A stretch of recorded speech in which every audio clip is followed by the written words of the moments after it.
Well, good morning. As the local Huron resident, I'm going to channel the Huron Chamber of Commerce and welcome you. Whoops. I have to turn it on. And welcome you to Huron, Ohio. This is a photo of our boat basin. This weekend there's a vintage boat show there, and there'll be music this evening that's bopping at the basin as part of that series.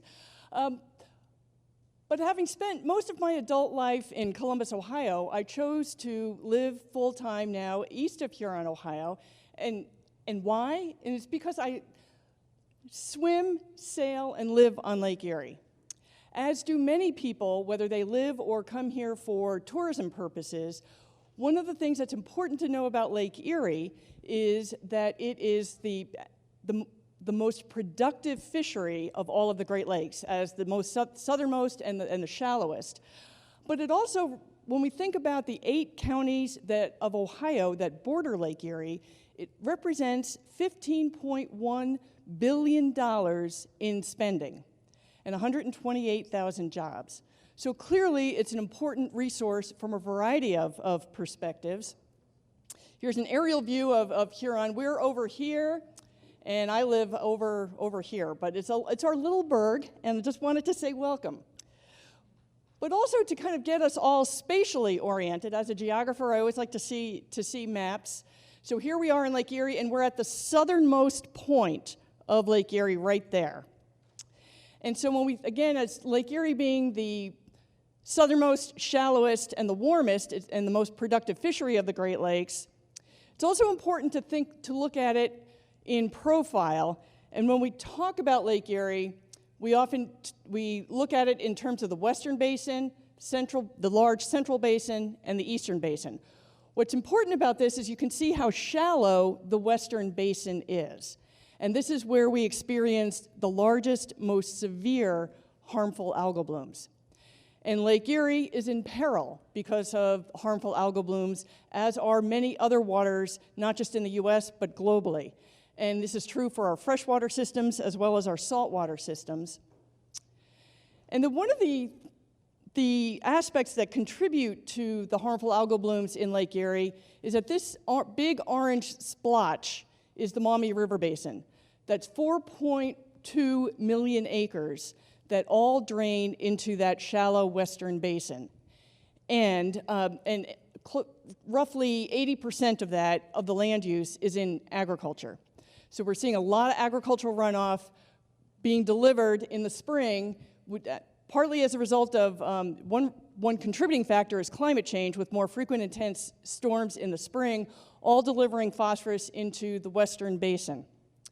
And as we stand here today, we are in the middle of the 5-year anniversary of the Toledo water crisis, when the city of Toledo lost access to its water for 3 days. That's close to 500,000 residents of the city of Toledo lost access to their public water supply because of the toxins in a large bloom in the western basin. So one of our federal partners is NOAA. And NOAA comes out and does a Lake Erie bloom severity forecast every year. And it's based on the loading that we see in the spring between March and the end of June. And so for 2019, what they're projecting on a scale of 10 is a bloom severity of 7.5. It could be as low as 6, depending on what happens the rest of the summer, or it could be as high as 9. We could be in for the 3rd or 4th largest bloom that we've seen this year. What you'll see is I mentioned 2014, and 2014 is right here. And it's actually not the largest bloom that we've seen in Lake Erie, but there's a lot of factors that contribute to how the bloom behaves once it starts. And in 2014, we had a lot of really dramatic wind out of the north that pushed the bloom southward and in the path of the intake of the water supply for the city of Toledo. But you can see 2011 and then 2017. This is what the bloom looked like in 2017, and that was also projected to be at a 7.5 scale that year. But again, you can see sort of the impact from the Detroit River and how that sort of pushes the bloom away. But I also want to mention that the large harmful algal bloom that we see in the Western Basin isn't the only bloom in Lake Erie. We have a lot of other smaller near-shore blooms around the lake on both the southern and the northern shore. And then NOAA, once the season starts, NOAA puts out a bulletin twice weekly. This came from the bulletin that was issued on Thursday. So this was based on satellite imagery from Wednesday, but this is where the bloom was this past week. So again, we've had a lot of winds from the northeast, so you can see it all sort of piling up here, and then also Sandusky Bay, and Scudder's going to talk a little bit more about that as well. But again, this is the time when the bloom really starts to cook. And so it's through the month of August, and it typically goes into the month of September. And what we're starting to see in the last few years is that the bloom is starting earlier in the season and lasting longer. But it's also to say that we also have some targets for what we want to achieve to abate these blooms.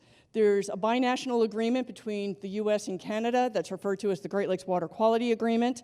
And there was a work group that developed the loading targets, and I served on this work group that identified, and through a lot of analytical work and a lot of modeling, we came up with this 40% reduction of phosphorus that's needed to bring the bloom size down. It's not going to completely, if we get to a 40% reduction, we're not going to completely eradicate the bloom, but we will see it at a much, much smaller scale. Unfortunately, we're not on track to meet that target. And so one of the reasons why we're here today is to learn and explore the role that wetlands can play in abating that phosphorus loading into Lake Erie. And while we're not on track, what we like to say in terms of the changes that we're seeing on the landscape is that we're directionally correct in terms of the practices that we need to put on the landscape, but we just haven't taken them to scale. We need to dramatically accelerate the adoption of the right agricultural practices to make a difference. Wetlands plays a huge role in this, and that's what we're here, again, to learn about today. And I have reason for optimism, in that many of you may be aware of the Dr. Seuss book, The Lorax. Well, what you may not know is that in the early editions of the book, it had this line in here, "I hear things are just as bad up in Lake Erie." And that was when, back in the 70s, Lake Erie was also in crisis. And it was the mistake on the lake. It was Johnny Carson saying, "Oh, I hear Lake Erie is where the fish go to die." But due to Clean Water Act programs, the Great Lakes Water Quality Agreement, and other mechanisms, the lake rebounded. And so consequently, there was, with the work of Dr. Roseanne Fortner at Ohio State in working with school children, wrote to Dr. Seuss, and then he wrote back and said, "I agree with you that Lake Erie has been cleaned up." And he said, "I should no longer be saying bad things." And it was due to great civic and scientific effort that Lake Erie is now the home of smiling fish. So we often point to this because we like to think of, we've seen Lake Erie recover in the past. It's one of our best examples of ecosystem recovery. And so we've done it once, and I'm optimistic that we can do it again. And I also believe that wetlands play a huge role in all of this. And so I just want to also say that, so in every edition of the Lorax, from 1991 forward, Dr. Seuss removed that line about that reference to Lake Erie. And I also mentioned it because should you have an older copy of the Lorax with the line still in it, they sell for a lot of money on eBay. So it's all about putting our best foot forward as we go forward today. And one of the things I say about when making welcoming remarks is to be sincere, to be brief, and to be seated. And so with that, I will turn it over to Scudder. Thank you.